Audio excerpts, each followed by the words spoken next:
Hey now, this is the Shanny Jackme show. Yeah. Yes, sir. Yes, sir. We in the building. Building is Shanny Jackme show where everybody is a celebrity, not just the celebrities. Y'all the one that's faking it. Right. But the real people are the celebrities, and I fuck with those that are trying to struggle in their business, trying to struggle in their jobs, trying to create their own shit. I'm fucking with y'all. So hit the Shanny Jackme show. That's at Shanny Jackme on Instagram.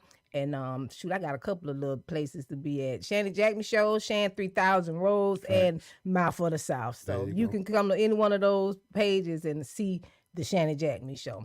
But right now, follow. That's right. Link up, hook up, hit the link. Oh, and Facebook too, Shanny Jackme. I hardly be there, but I'm there now.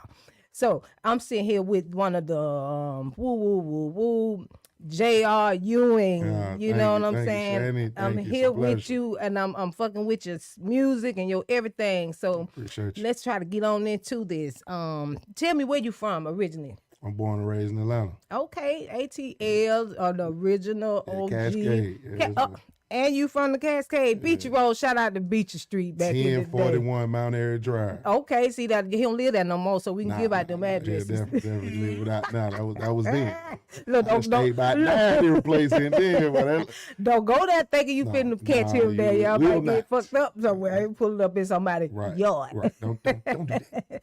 Please don't do that. So yeah, I dug into your drawers a little bit. Okay. I'm trying to see what you got. Right. Shanny Jackme, I stay going in people's drawers. Okay.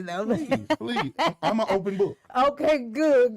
What high school did you attend? Where they let you go at? Where them folks let you release? I went to Southwest DeKalb. Southwest DeKalb. Yeah. Okay. SWD. So that was a good experience for you, high school? Southwest was everything. Really? Because the year I got there, it was 96. I'm gonna tell folks I ain't gonna get into how old it is, but I'm gonna say when I got there, right? They had a pep rally that was probably like a life-changing experience. Really? Yeah, the pep rally was the pep rally of all pep rallies. Like, it was the year after they won the state championship, and like just the energy around the whole school, it was crazy. Like, it was the solidifying reason why I was like, Mama, I'm riding this activity bus every day to go to Southwest, because this is it. Oh my goodness, activity bus. That was you in the area? You weren't supposed to be there? I wasn't. I had to use my brother's address. See that's what we did back in the day. See, back in the day we used people's address to go to those good schools. That's what we thought they was good schools. Right. And, Southwest DeKalb was a good high school, and we appreciate that. We appreciate that. But then when you got out of high school, when they gave you your cap and gown and said, "Get the fuck on," because we sick of you, where you go? I went to Charlotte, North Carolina at Johnson C. Smith. I had a football scholarship. Oh, so you was athletic? Yeah. I played a year of college football. Okay, and what was your studies? Banking and finance. Now, see, banking and finance, you count that cheddar. Right. Getting to know about those numbers, how the dollar can go this far, that far, and how far it don't go no more. You know what I'm saying? So the dollar ain't doing the goddamn thing no more. We used to get some 5-cent cookies, some chips, some candy, and you had a real party with that little $1. But now you can't even get a bag of chips without the $1.99 on it. So the 99 is took the dollar out of there. Mm-hmm. So you why did you do banking and finance? How was that your turn on?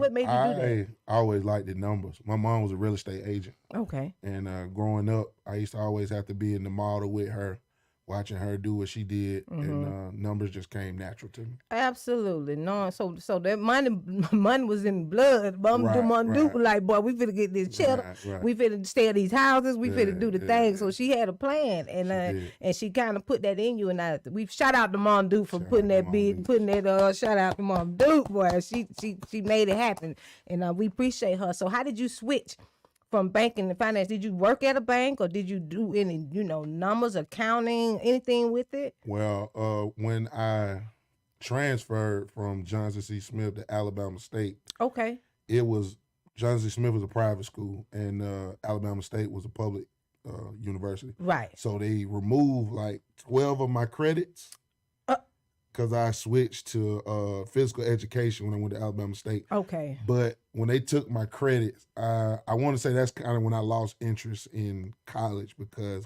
I felt robbed going from Absolutely. I think I was a junior at the time, and they pushed me all the way back to a sophomore. So it was just like a turn off. Yeah, I was like, I'm only down here. I'm gonna play God of War video games, go hang out, shoot pool, and hopefully my dad ain't too upset when he find out that I really have just lost all intentions and sit down there, write raps, and wish I was back in Atlanta. At that time. Yeah. And so what made you get back on the road and come back to Atlanta? A friend of mine got into a situation at a club we was at, and it was life threatening. Really? And at that moment that it happened, okay, the melee happened, and I guess one of the guys identified me for being involved with my friend. They know that we was together. Okay. So when I got outside, it was a whole bunch of them standing outside, and all of them had guns behind them. And what I told every person out there was, hey man, my boy's finna graduate tomorrow, and I'm going back to Atlanta. I don't care nothing about none of that. Absolutely. I'm not trying to. This is not finna be the end for me. Right. So I don't know about y'all and what pride y'all got in this situation, but I went with it, and I don't know. It was just the voice of God calmed everybody, and everybody ended up going home. But that was the moment where I decided I'm going to pursue my dream, regardless of any circumstance, because it could all been changed. Absolutely. In that moment. So it don't take but a second. Yeah, it take 1 second to get in a bunch of shit, and then it takes so much time to get out of it. You spend half your life sometimes getting out of the choices that you choose in life, especially going down that wrong road. Yeah. So you started doing music and rapping because you said you were writing raps while you supposed to been studying. Right. But I had an older cousin, right? Okay. That's, from this the Clayton County area. And in like 94, he came down here from Ohio. He started this record label called Green Room Records. Okay. And it got a little buzz right here on the south side. Okay. And it was like 97, 98 is when he allowed me to go to the studio. And I was just a studio rat. I enjoyed the process. I liked it. Listening to the beats. Like it was just the putting the music together is what I enjoyed. Right. So just sitting around him, learning how to do it. He was like, here, cuz, go try to put a verse on there.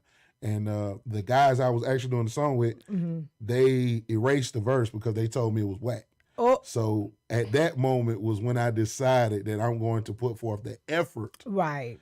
to make my situation memorable. Right. Okay. So it took a oh yeah a bad many yellow books, notebooks, loose leaf papers, napkins. Yes sir. tissue. Yes sir. Yeah, like I was writing. I was a natural writer, so right. it didn't really actually hurt me because I always felt as though I wanted to tell my story. Like DMX and Pac were the artists that I looked up towards on the ability to tell their story. Absolutely. You know what I mean? Like their truths. Right. Like, a lot of artists are capable of telling somebody else truths or telling somebody else life or hitting you with a whole Disney World fantasy life. Right, the bullshit. You know what I mean? Yeah. But it hit my soul when I used to listen to Slip and Fall and Can't Get Up every morning before I went to school. And, so we was doing the same thing. Oh, yeah.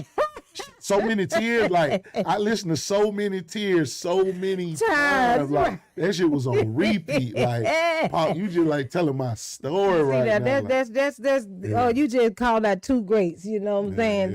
They really were about their shit. Yeah. And artists. They were artists artists of storytelling, you know, and that's part of music. When you can storytell and have music behind it, man, you're doing something. You ain't just beating. You ain't just got a beat. You know what I'm saying? You actually verbalizing what some people don't even know about or haven't seen or wish they was in. You know, so that art of storytelling is man, that's impeccable when you can do that. So you came up with the You got a music group or you producing? I see you a CEO of 2860. Tell me about 2860. 2860 was originally a group me and my partner Ace King started because we were both artists in the shoe model area. You know what I'm saying? Because that was where this 2860 originated from, because it was DJ partner of ours. Shout out to DJ Shouty Rock. He I met him through another one of my partners, Outlaw, and he liked my music, and he introduced me to Ace King. Like, bro, maybe y'all should do some music together. Okay. So we went and did a song together, and the name of the song was Bouncing on My Dick. Oh, man, y'all man. I love me some Bouncing on My Dick. Right. You know, Shanny Jackme. Shout out to Shanny. Yeah, the song actually was, we all felt a special kind of energy, and the next day I came back to Ace crib, and from that moment on, me and him, we locked in. So it's like 10 years later. Really? So that's a good thing. Being able to work with your friends and they become family. Oh yeah. And then the journey goes on further than you even thought it would. Right. And I shout out to whoever turned you on. Shout out to that shit, because shout out to all of that. You gotta respect those that fuck with you. You know what I'm saying? You gotta respect and honor that. You know what I'm saying? Thank you to everybody that contributed to this point. Okay, see that, I mean? and those to come, it's many to come. Know that you got many to come, and so you gonna meet a lot of more people from here on out. And I'm speaking that on God's stage. God said things gonna move for you. You too, though. You know what I'm saying? Hey, thank you. I appreciate that. I appreciate that. You're a family man too. I see you had a birthday coming up, or just left, or well, actually, my oldest brother had his birthday November 15th. Okay. And my brother after him had a birthday December 3rd. December 3rd. Today's my mom's birthday. Shout out to Gail Hill, man. Yeah.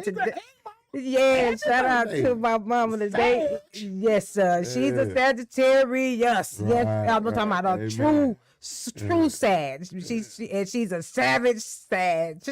My daughter, she a Scorpio. She had a birthday Lord. November 18th. And that's funny, because I love me a Scorpio. They kind of like, those are my people. Scorpios, I'm Aquarius, but the people, I like that. I like that. So you do have a daughter. Yeah. Just one? 10-year-old daughter. Yeah. Just one daughter? Just one daughter. Okay, now that's hard work right there now. That's she needs you. You know what I'm saying? You know what? I'm gonna be perfectly honest. It's what I signed up for. Because I lost my mom in 2011. Right? Okay. And R.I.P. my during dude. 2011, I went through an evaluation process of who do I really feel as though could give me the love I needed to move forward in life. Okay. And I went down a list of all my family members, and I didn't feel like, nothing against them, but I didn't feel like what I had or what they could give to me according to the love I experienced with my mom would be equivalent. So I was like, I'm going to just have a child. Really? So you planned your baby? I actually decided that day, and the first person, that is funny. Like my baby mother, shout out to my baby mama, and I apologize to her for this, because I didn't give our situation an opportunity to even manifest on some friendship, get to know one another. Let's go through a couple indifferences so we can figure out which way, left or right, if I can deal with the bad side. Because when you're dealing with people, the good side is great. Absolutely. It's about the bad thing. Can I deal with your worst? Absolutely. And I didn't give her that opportunity. I was scared mama's boy, and I rushed into it. Yeah. But we make up for that. You know what I'm saying? We make up for that, and there ain't nothing wrong with that. Amen. And by you saying that you chose that moment, that is amazing, because a lot of guys don't choose to be fathers. You know what I'm saying? It don't just happen. Oh, damn, she pregnant. She done called me with this. I'm pregnant. You know what I'm saying? And it kind of devastates a lot of men. They don't be ready for that. But. Man, I appreciate that you thought about it. You know what I'm saying? Even though you took you snuck and did it. It was definitely a decision that was, I'm gonna say, hasty. Selfish a little bit. Oh no, ain't no little bit. A lot. It's all the way selfish, because I was a scared mama's boy. Okay. That knew my mama was everything to me. Absolutely. The age difference between me and my brother is 18 years. Oh, okay. So I was basically raised by myself with my mama. You know what I'm saying? So it was me and her. So you gone? you gonna leave me now? Oh, Like, so damn. I was like, nah, this is the only way is to move forward, is to transfer the love. Now soak in and remember all the information she gave me. I'm gonna give it to her, And that's what you did. yeah. My daughter That is is the reason. My awesome. daughter's the reason why all this thing is going right That now. is Like, God continue to awesome. bless me. So Very awesome. shout out to my baby. Yeah, so since you was a mama's boy, I see you like comic books and stuff like that. So how did that happen? Because a lot of black kids didn't get into comic books. I got into comic books. I was always a G.I. Joe, Transformer, Super Friends kind of kid. Right. And heroes, abilities, fighting, karate, that just excited me. I was a boy. Yes, I liked it, boy stuff. So that is funny. As it matured, like from the X-Men's and the Spider-Man movies and all that. All the Marvel. I just enjoyed all that. That's funny. I went to private school as a young kid, and I had a white friend, and he was actually the cartoonist. Okay. But I did like the storylines. Absolutely. Storytelling. Right. You was doing it then. Man, it's crazy, right? Yeah, life in the has its fourth way. grade, right? Yes, life has its way of setting you up. I still had one of them because he was legit. Like, really, he used to draw Wolverine and the Beast, and he had the silent. He had the girls with body shape. I was like, bro, like, how are you making girls with bruises like, and stuff? You know, she got like hands on, like, we're fourth grade, bro. Like, that is so cool.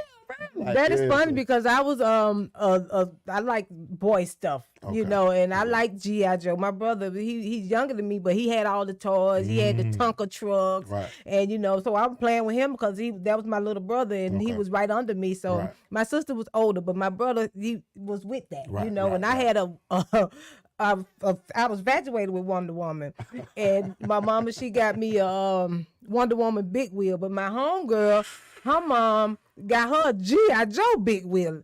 So, you know, I put that little girly big wheel. I'm finna ride her. I'm finna get on her big wheel. She had a shield on it and everything. I was like, this is the shit. Well, if I'm fucking with her big wheel, I put my shit up, you know. So I definitely understand how the boys be. Y'all be having a good time. I just hate to say it, but the boys, y'all had a good time, and I fucks with that. I really did. I'm serious. Y'all had fun, and I like to be in the woods and shit. So yeah, Shanny Jackme all in the woods. Yeah, I was hunching and shit and everything in the woods. Oh yeah, you know, I'm had to let it be known. One time at band camp. So we gonna get into your music. Let's talk about your music. What you got going on right now? Because I see you got a new single out. You had a mixtape. Yeah. Let's talk about Ashtray Confessions. Ashtray Confessions 3 was a mixtape me and Ace King did over from Jacket for Beats. Okay. So it was kind of like a series of mixtapes we were using to keep the fire hot in between our projects. Okay. And we just released Ashtray Confessions 3. Okay. But we made it exclusive. So you had to, whenever you purchase apparel, we gave you the 10 new songs. Oh, like, okay. If you bought a shirt or if you bought a hat, we gave you the 10 new songs with those. Yeah, I see you got merch. I'm a merch head. I see you got your. How did you come up with these little guys? They're so cute. I know. It's okay. It's so cute. It is. I love it. If I say something's cute, that means I fuck with it. I really do. So tell me about that. My partner Ace King went to high school with a cartoonist, and we was working on this project I just dropped thus far. Okay. And we was thinking about, promoting the project and moving forward, like what can we do to differentiate ourselves? So it was like, he had tried to work with another artist and it really didn't pan out, but we got with the right artist and he actually drew these characters the first time out, like one hand stroke. He actually took pictures that we were from us performance at Take Off ATL. Okay. And he made the characters from that. So the one with the glasses on is me, and the one with the dreads is actually Ace. Oh, that is too cute. I love it. I love it. Is what it's called. I'm definitely fucking with that. These are collectibles. He said you get one that's a collectible, you want to hold on to it and keep it. So know that if you got any of his merch, save it. You can wear it, you know, but don't fuck it up. Everywhere but up. It's up from here. It's definitely up from here, you know. So I'm fucking with you. So name some of the music you got. I see you got Atmosphere, Why Am I, How We Met, Ain't Enough Time, Miss Slurpee. God damn it, Miss Slurpee. Tell me about Miss Slurpee. Miss Slurpee? Okay. I gotta hear about that. Miss Slurpee was a song me and my partner Moat Williams. Shout out to Moat Williams. And the producer Teasy Fontaine. We was all in the studio, and me and Moat went over to Teasy house, and I went over Teasy house with the sample in mind, the Daisy Duke sample. Okay. And I was like, bro, I just want to use that part, and put it on there, and Moat just kept saying nasty, and I was like, all right, bro, record it. Go on, do your thing. Let's make it be that. And there it was. You got a nasty challenge too, right? Then you do a little. Yes, I had a couple shoe models that decided that they were willing to participate and showed their nice skill sets. They twerking, working, skill sets, you know, being real nasty. A lot of recording setting, you know, good lighting. Shout out to the twerkers out there, boy. I fuck with y'all twerkers, but y'all be working my little ass. I just, you know, I ain't got no business trying to twerk, but I wrote a lot of music sitting in those clubs. Right. That is so cool, but I ain't impressed. Ain't Impressed came from being in the DJ booth with one of my DJ partners. Shout out to DJ Black Boy. And a young lady came to the DJ booth really being, she was just doing too much for what she was asking for. Okay. And it was like, as I'm looking at her doing all this extra stuff, I'm just like, really? I ain't impressed. I'm telling you. So from that moment, that night, I went back to my house. I played a beat, and it was Teasy Fontaine. He made that beat as well. Shout out to Teasy.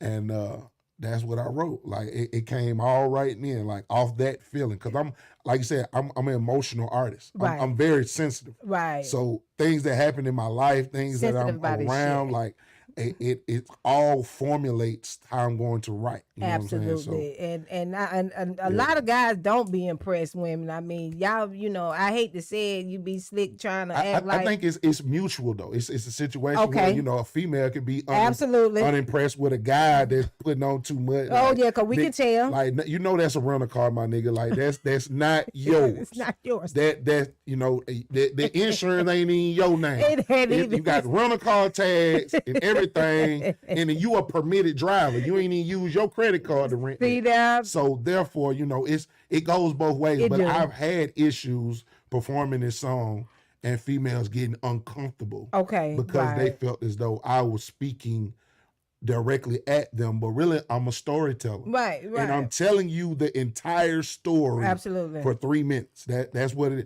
But I'm the type of person that I start with the intro, body, and conclusion. That's how I write all my music. So it's objective. Like I was upset and I was unimpressed, so therefore I made a song.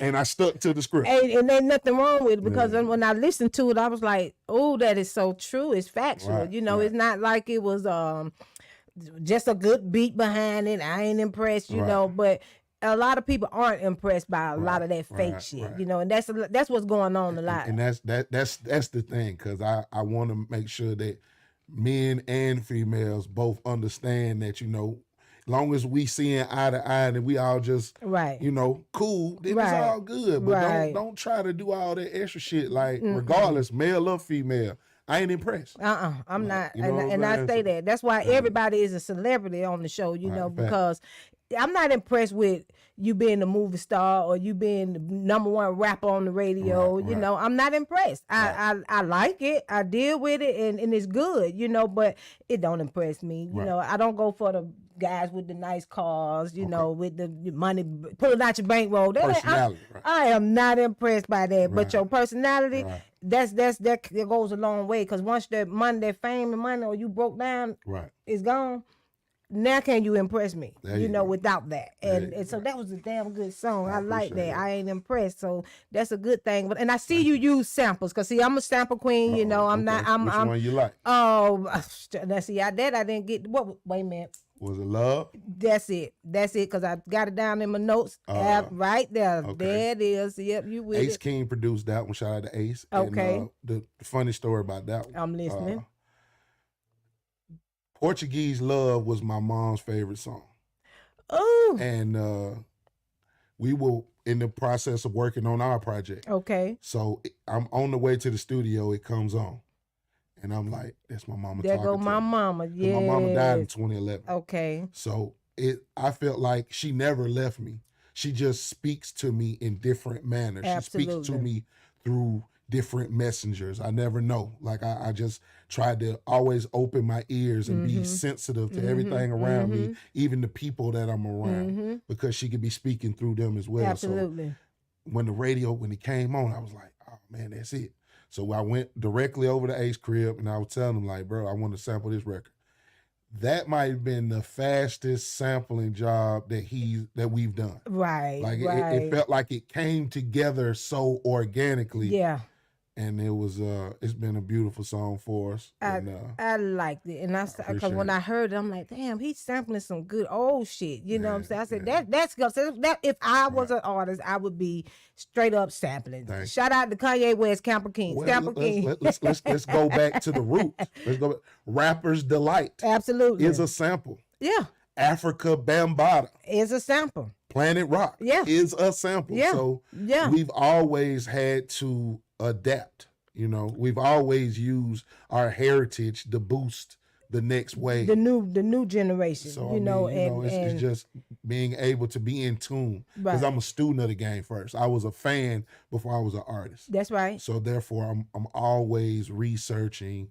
I'm always listening to different genres, trying to get a different, wider, vast approach, because this music thing is so global. Like going abroad with Sean Paul when he was taking us on the military tours, being able to see fans from different nationalities, it allowed me to see how global this music really is. And if you treat it as such, if you make music that could fit in these elements, you can live your entire life like that. Absolutely. So, music shout out to the Young Bloods for making sure that, taking a young cat in. artist. Yes, sir. Yeah. Yes, sir. That's we met, because I know I met you at Cuddy Brown's video shoot. And I was like, damn, look at this. This is cool. I'm there with y'all kicking it, and how did that project come about?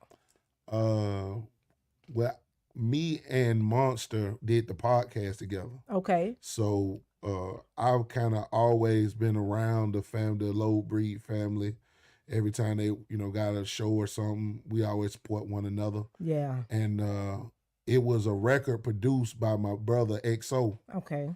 And Cootie just asked me to jump on it. And I mean, they consider me one of those club artists that get everybody crunk and lit.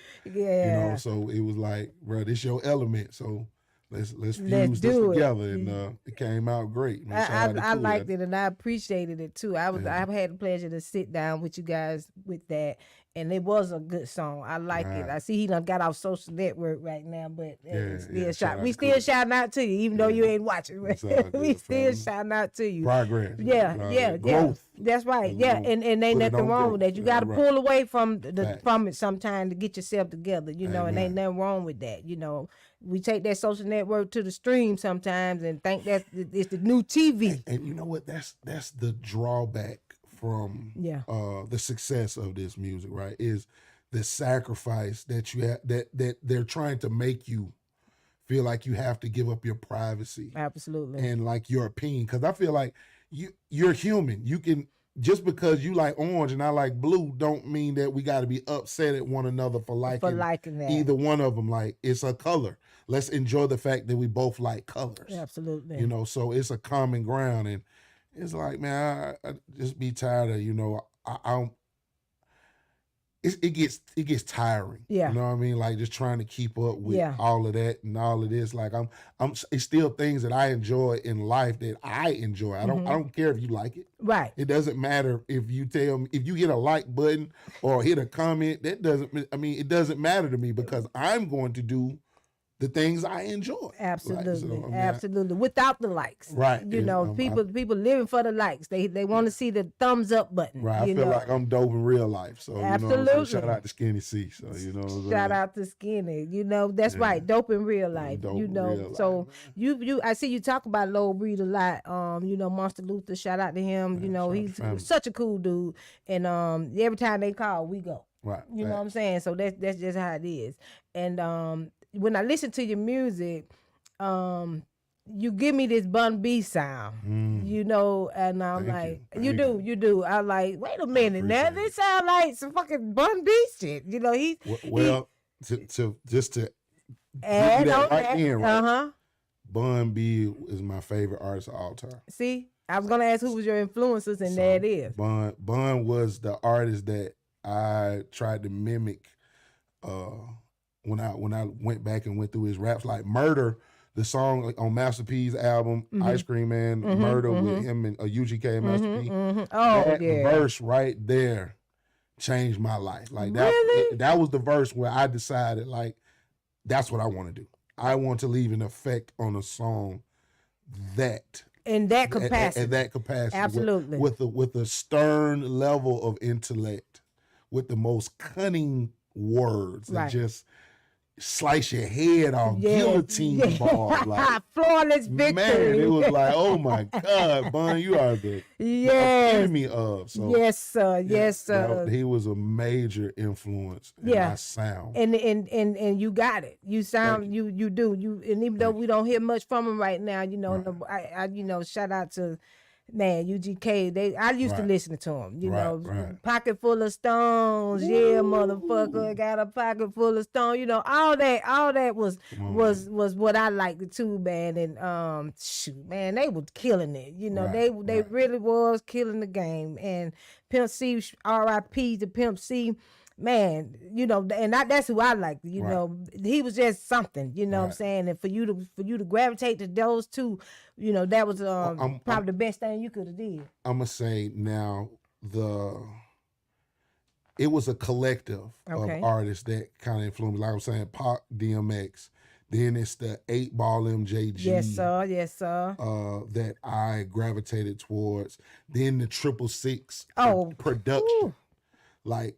Like they're some of my favorite producers of all time. Absolutely. Like I love their production. And absolutely. Project Pat albums were like masterpieces to me. Like if I made an album, I would want it to sound like Mr. Don't Play. Yeah. Okay, like, got you. Come on, man. I want to come on with Chicken Head and end it with the Mafia song.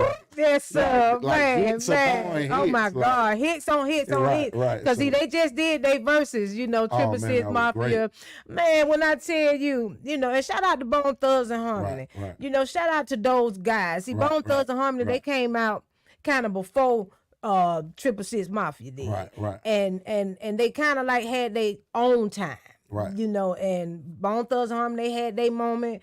Shout out to Eazy-E for bringing them to the table. You know, but 666 Mafia, they were just something different. Now, can you compare a jazz band to a rock band? See, that's the how it was. Like, that's kind of how that was. I mean, Buddha lovers, don't get me wrong. Oh, I have smoked a trillion of them to Buddha lovers. You know what I'm saying? Like Windows up, all repeat. We might call it hotboxing and shit. Yeah, hotboxing. Man, that was a nigga was sneaking, smoking and shit. So we gonna pull the car around the block from the house. We sitting there, you know what I'm saying? We done pulled that car over and shit and just ain't nobody gonna know. So we can see if they coming. You know what I'm saying? So we got the window rolled all up and we sitting there passing blunt. Motherfucker can't see, eye red, you know, burning. I'm talking about we don't even want to let no smoke out the car. Come on, man. They did tear the club up. Oh my God. Oh God. And then me and my mom was watching that. And I said, Mama, you don't know about this right here. I said, boy, when that song come on, you better be ready to leave the club. I said, you better be exiting out quickly if you want to be. I remember when that song was illegal to play in the club. Like, yeah, they stopped it. They stopped it. And shout out to Lil Jon for the crunk music, because see, they the reasons for all of that. Right. You know, because when the music came, if you played that shit at the 3 o'clock, right, you know your club finna be shut down. Right. It's over. Ain't no more serving, no more alcohol. Right. This shit is cut the lights out. Yeah, no, cut them on. It's and you know, it's always a situation where who's entitled this, who's entitled that. But I feel it's like Buck is the thing that inspired crunk. Okay. Because watching what Memphis was doing with they Get Buck movement and DJ Squeaky. Right. And the Project Players, and Tom Ski Mask, and all of that. That is what we saw, and we took that and made our own version. Like when Miami did the Miami bass. Right. We took that and made our own version of that in Atlanta. So it was just, you know, it's all family. It would all come together. You know, we all from the Negro spirit. Absolutely. We all start from that gospel.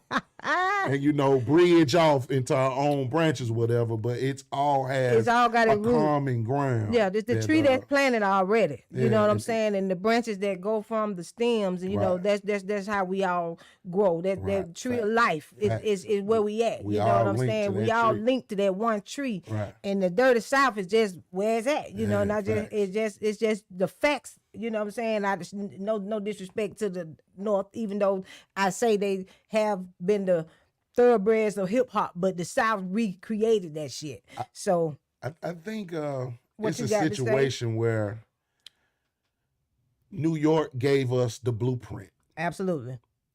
LA showed us how to the West Coast showed us how to make money. Absolutely. And we took it global. Absolutely. So, and that's how I try to look at it. It's like, but without those three, then what we have today isn't a $1 trillion industry. Absolutely. You know what I mean? It wouldn't, they wouldn't be looking for us like they wouldn't if it had not been. And so I can't forsake any portion that, you know, that put they spice in this gumbo that we all love. But we eat off of that shit. We definitely are eating that shit. We definitely did what we did and added that. I think because a lot of people just don't make party music, or they make music that's enjoyable. Like New York try to make you just outthink yourself. It's the bars are so intricate, and like it's similes and metaphors on top of similes and metaphors. And like this mean that and that mean this. Is like I can't get drunk and think. And, you know, I'm not trying to think. Right. I want to hear some Yin Yang Twin. Like we want to see the twerk. You know what I'm saying? You know what I'm saying? Oh God. Keep it simple for me. Yeah, give me the music without the thinking. You know, see, I had to try to figure out the New York sound. But you don't give a damn. We don't give a fuck. We don't give one fuck. You know, so but they were lyrics. You know what I'm saying, and all that. You know, all that Nas. You know, Tribe Called Quest. Oh my God, the greats. All of those. You know, Rakim. Big Daddy Kane. Name them. Cool. What's his name? Cool Herc. Yeah. Cool Mo D. All the LL. Wu-Tang. Run DMC first. Gotta start with the Adidas wears. I still rock my 3 stripes, man. I tell my boy, I was so mad I couldn't. My mom wouldn't buy them shoes. You know what I'm saying? I had to wait till I got grown to buy shit like that. And I still ain't owned a pair of Jordans. Run House was the first song that I could remember. House? Yeah. And the production, it was the beat that it just hit my ears differently. Like you know what kind of got me was the when they came out with the rock and roll, when they crossed over with what was that group? Walk This Way. When they crossed over, that was the crossover. That was huge. That's when they changed the game. Hip hop was crossing over, and we got a different audience. You know what I'm saying? The checkbook opened up then. Oh yeah, it was real. It was real deal right then. Shout out to them fellas doing it. And they walked across there with them stands, with them Adidas, them shell toes. Right. Man, Walk This Way. My feet went that way because I'm so slow-footed and ridiculous. Right. You know, so when they would walk this way, I'm like, shit, walk this way then. You know what I'm saying? Fuck all that. I'm finna walk the way I walk. Walk this way. You know, so that shit is all where we coming from. And then you said something about Miami. Shout out to Luke Skywalker, man. You know, and I swear to God, if it weren't for him, You know what I'm saying? Man, shout out if to it Luke. was, I'm serious. Parental advisory. If you didn't get banned right. from music, from your you ain't did a goddamn freedom thing. of speech. Absolutely. See, that way we need to know about that old Luke Skywalker. Luke, if you watch it, I know you not yet, but if you watch it, I definitely need to know about that. You know what I'm saying? From James Brown, as far as being an independent artist and getting his money, you have to speak up on Luke Campbell in the same manner, because he put his money where his mouth was and bet on him and his artists. Yeah. And they changed the game. They changed it. You know what I'm saying? That if it wasn't for Luke, y'all wouldn't be able to twerk around here. No. So you wouldn't be able to bounce that ass on these TVs, man, if it wasn't for that, man. You know what I'm saying? Y'all got to definitely know who the pioneers of this shit, man. You would not be able to walk in the studio and just say how what you feel, want, right? Or whatever it is you want to say. You can say it just because. Luke Skywalker. Right. So Luke the Cannibal, man. Y'all just don't know how far this shit done transition. You don't know. You don't know the levels to where you are now. Right. And why we able to do this, and for us to kind of water it down and not be storytelling. I kind of hate that, but I appreciate where we at. I appreciate the club music, I appreciate the getting the asses, the bounce and all that, but at the same time, we kind of getting tricked in the game, y'all getting watered down, women, when they keep showing y'all, you keep turning your asses and showing your breasts and shit. And I probably sound like a woman basher sometimes, but I'm not. I just really want us to correct ourselves, because, the more you exploit it, when men see you, they not impressed. You know what I'm saying? It's not an impression anymore to see a fat ass. You know what I'm saying? So when they see little Slim Jim like myself, I'm a breath of fresh air. You know what I'm saying? Shout out to Shanny Jackme. But to my own horn sometimes, So I appreciate what you know and what you doing, and why you doing it. It was with reason. You know what I'm saying? Some people just became rap artists by accident. You know what I'm saying? Because it's so easy now to be in the rap game, and so how do you feel about the music now, and where you see yourself going forward with it? It's driven by popularity right now. It's not really a talent competition anymore. Say that. So if you can accumulate the funds or the backing to become popular, then you get the popular vote. Right. So it's not about the talent. It's about finding the popular producer, the popular clothes, the popular look, the popular director, the popular vixen, the popular car, it's all hinged upon this word popular, and this whole thing we love was built on being rebellious. Right. So I just think the industry and the finance has kind of blurred the artistry. Right. And we just get enamored by that, and to me, those are the things that don't last. Right. Those are the things that come and go, and soon as they make one this week, is old. Right. And see, with that being said, it's like microwave music. You just got 3 seconds to be liked. Right. And you got a minute and a half to a week of just satisfying the people till they start looking for something else. They immediately want to see something different from you, and it makes you rush. You know what I'm saying? So a lot of these rappers are being rushed and being pushed out, and not even really giving themselves time to create their music. It's more like, I got to do this next. So what a good beat at? Who got the beat? Like you said, we got to go find the producer that's producing these quick sounds quick.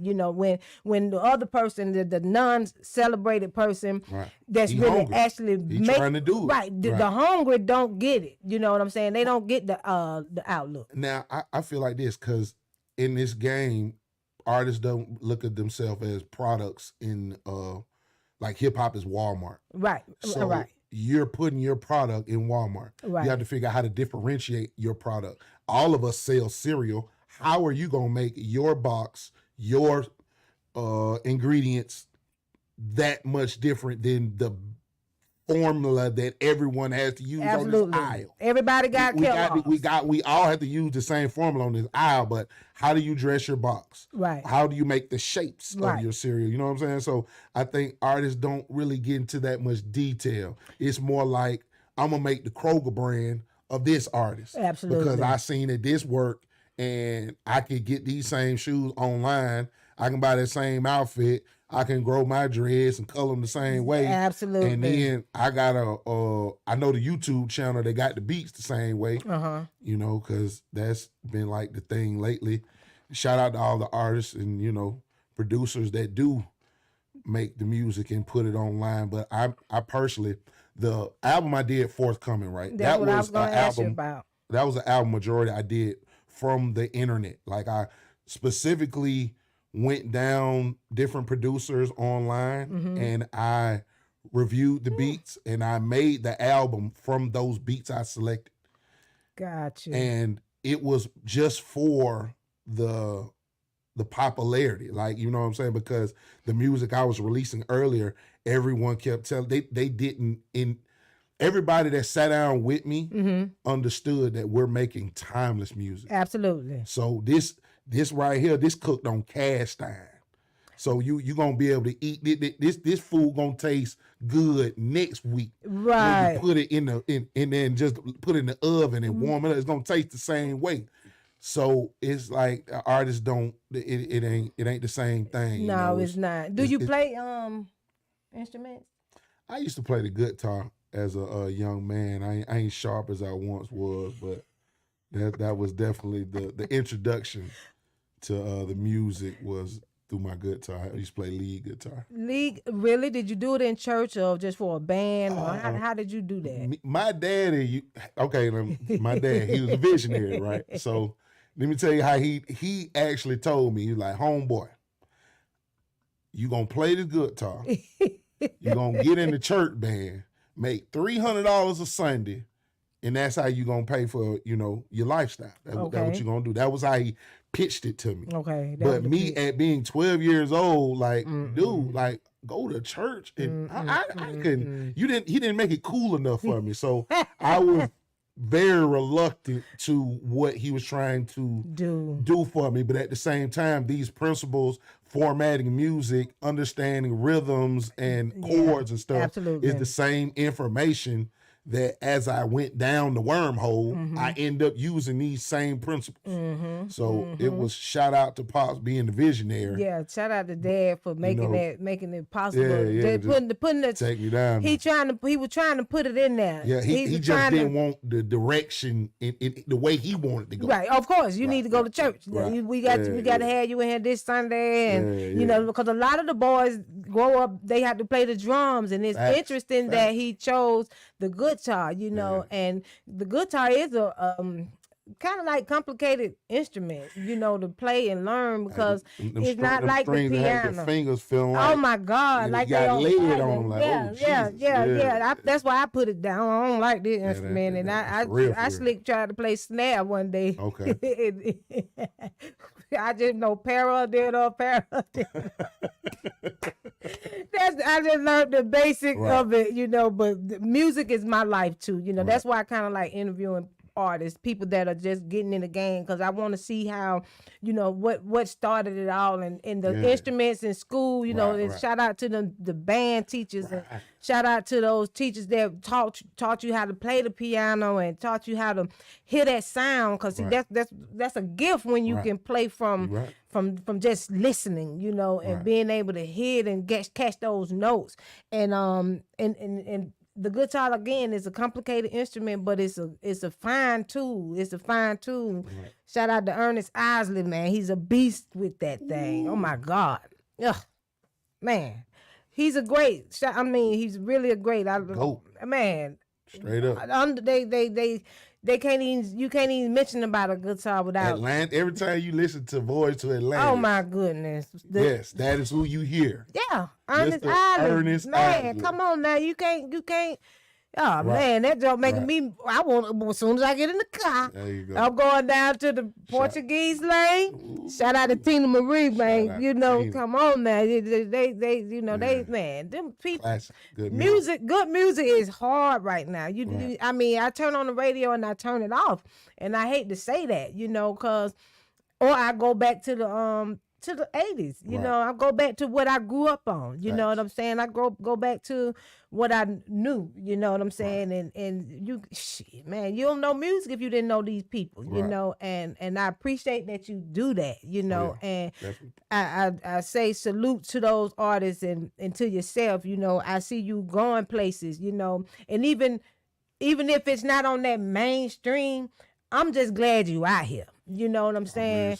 I'm glad that you know that it takes more than just some beats. You know that what you're doing is a gift. You know what I'm saying? And we have to use our gifts. You know, we don't get watered down or get sidetracked for the dollars and stuff, because there's a lot of bad deals out here. You might see these artists out here and they in a bad deal. Even though you see them, you know, I see them when I look at them, I'm like, damn, they getting pimped out like a motherfucker. You know what I'm saying? Prisoners in success. Absolutely. And it seems like they got to do this, do that, you know, you on everything, you on every commercial, you know, they just pimping you know, and pimping not good music. You know what I'm saying? It's changing our mentality. You know what I'm saying? It's not like it used to be, you know, so I'm just bigging you up. You know what I'm saying? I just say that you. I feel you. I'm on the same thing. Like, you know, I'm still a fan. So I listen to those artists that are willing to go the extra mile. But you know, a lot of artists feel as though it's about the finance. It's about the flex. Yeah. It's about, you know, the popularity. And that's how the water gets, you know, salty. Yeah, not tasting tainted, good. You know, absolutely, it's not pure anymore. No, it's poison. So, you know, and we getting fed that poison, and I hate that this is where we are. But at the same time, it's the business, right? This is what the controlling circle dictates. You know, because it's only 10 songs that play on the radio, and all of them are paid slots. Absolutely. So if you don't have the budget to put your song in one of them slots, I don't care how good it is. You know, you don't hear Chance the Rapper on the radio. And not that he don't have it, but he has a cult following that allows him to live with financial freedom. Absolutely. So, you know, thinking about all those artists is what kind of, you know, keeps my drive going, is to think like, you know, at the end of the rainbow, there is people that just want good music. Yeah, and there's a lot of people that really want good music. So, believe it or not, it may seem like everybody's for what's happening, and even that narrative is false. Right. Because we want to hear good R&B music. You know what I'm saying? When I say it ain't no music out about love, about mending a bad relationship, you know, it's nothing there. Hold on now. Have you listened to the Silk Sonic album? No. Bruno Mars and Anderson .Paak. Okay, and I've heard about that. Right, and then I think LA was he was talking about he said it to me 2 weeks ago. There he said it. Classic, timeless music. They got Bootsy Collins on them. Oh, Bootsy. Yeah, the originals. The original. The gangsters. I rather love you. Yes, Bootsy. sir. Yes, sir. Yes, sir. Funk Bootsy. Yeah. Yes, he is on the album. And it's phenomenal. I love it. Okay, and they just playing that little 1-2 songs off of it, you know. The Smoke Out the Window, Leave the Door Open. Right. But the rest of the album is better than that. Yeah, you know, it's better than that. It's songs I listen to daily. Man, JR Uing, it's been a pleasure sitting here with you on the Shanny Jackme Show, man. Tell everybody where they can find you at. I am JR_UING on IG, JR Uing on Facebook, JR Uing on all platforms. Okay. And we working. Absolutely. And you can find me at the Shanny Jackme Show Instagram. Thank you for having me.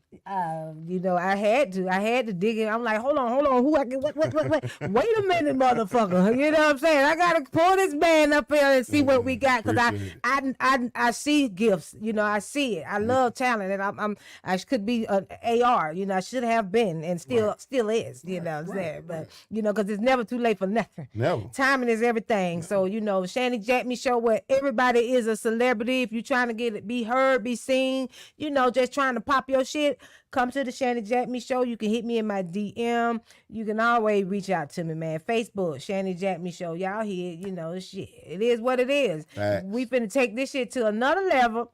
We out. Peace. Yeah.